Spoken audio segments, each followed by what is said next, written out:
let's go see that boundary between the very old and the relatively new. Explore where modern South Africa and the modern mother city was birthed.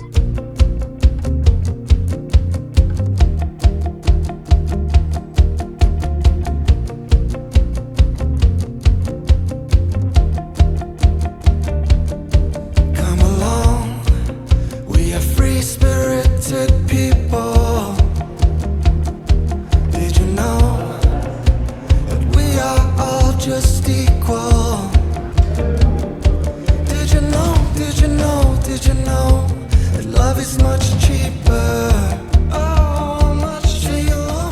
If the Dutch or the English are to invade us now, can this castle still protect us?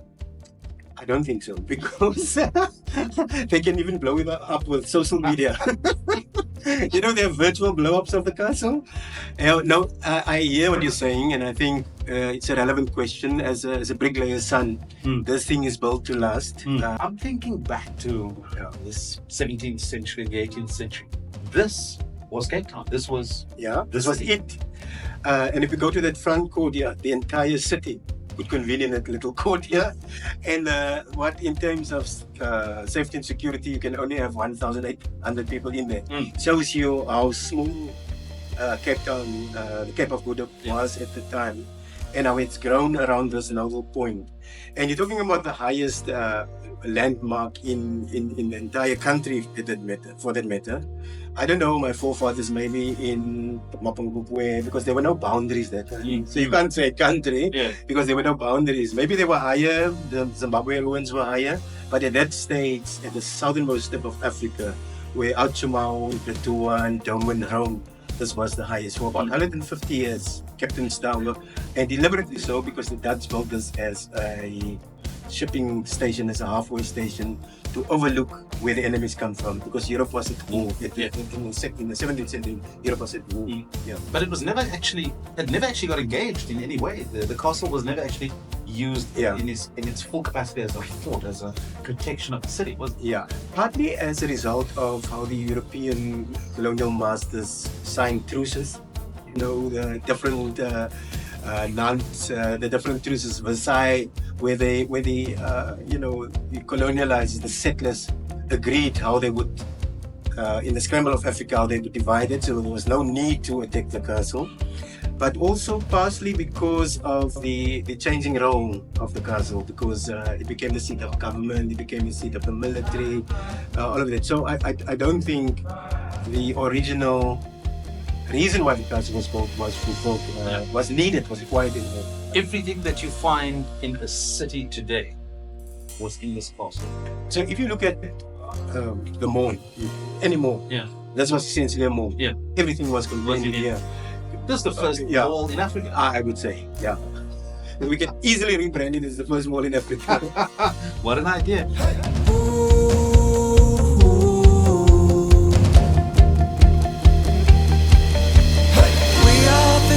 Stand up and shine. Lift up your head, you'll be just fine. Lift up your head, you'll be alright. 'Cause we are the youth, stand up and shine. We don't want, all we want is to be free. Sing along, be the one to rise above it. Be the one to rise. 'Cause we all want, all we want is to be seen and loved. Oh, to be seen. Chase the sun, sing along, be the one to rise above it. Chase the sun, chase the sun with me, yeah. Just chase the sun, chase the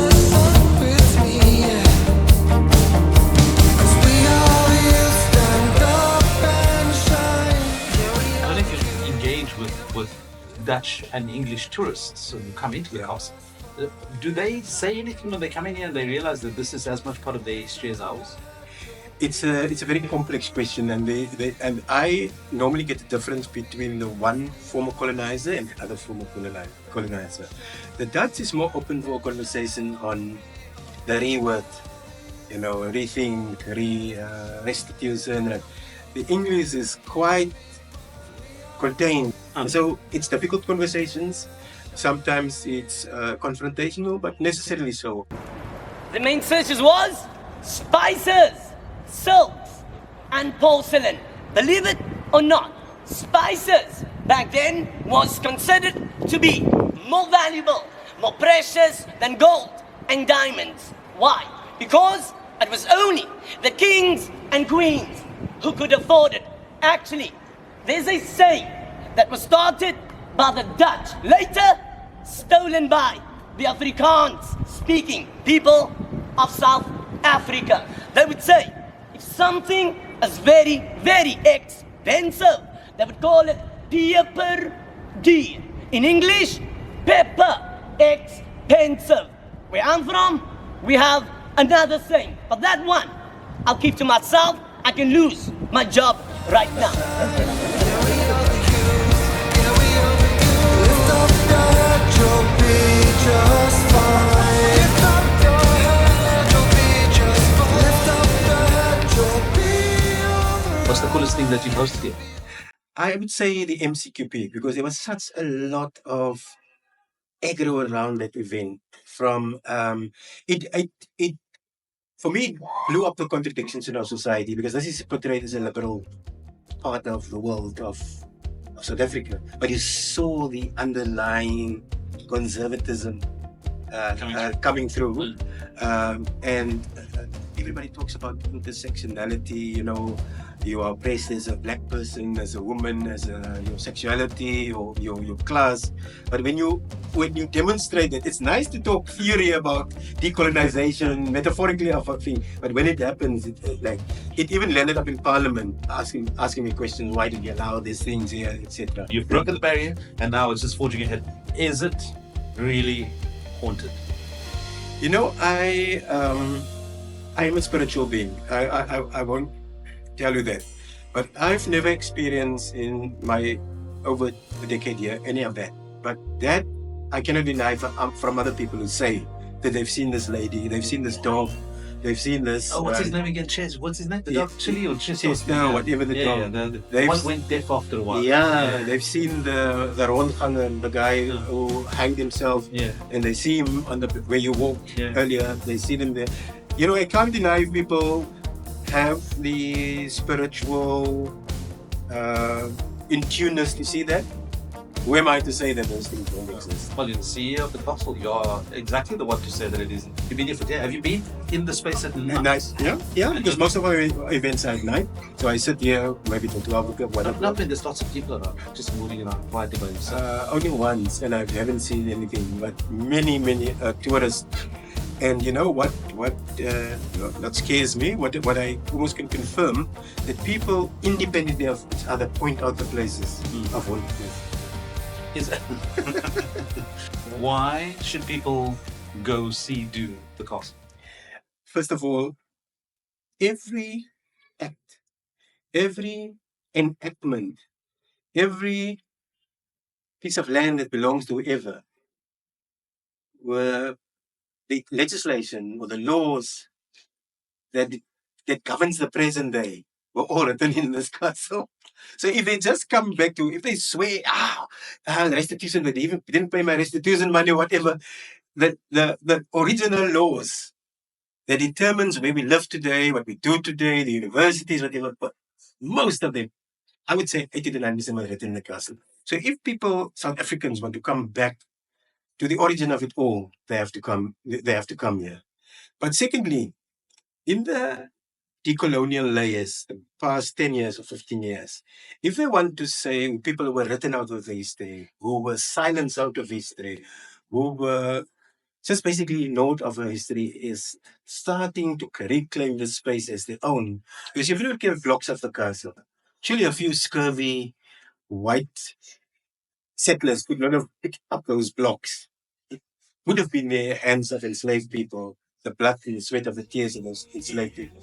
So What we're trying to do is to make that link with the contemporary situation and the past. The past, you were affected, good, bad, ugly. Not for most of us, people of color, mostly bad. But there is a presence where you can find a place for yourself with the castle. Whether it was in the jails, whether it was the builders' hands who played, the beautiful artwork, the artisans of Java and of Indonesia and of China and of Japan who did that.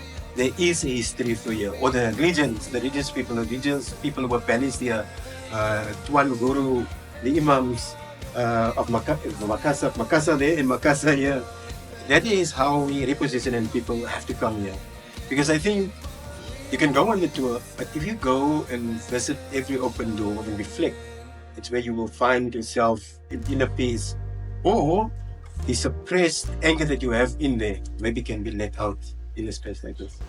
Brave-hearted.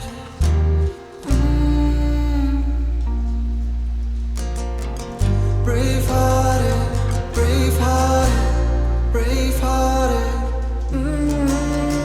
Brave-hearted, brave-hearted.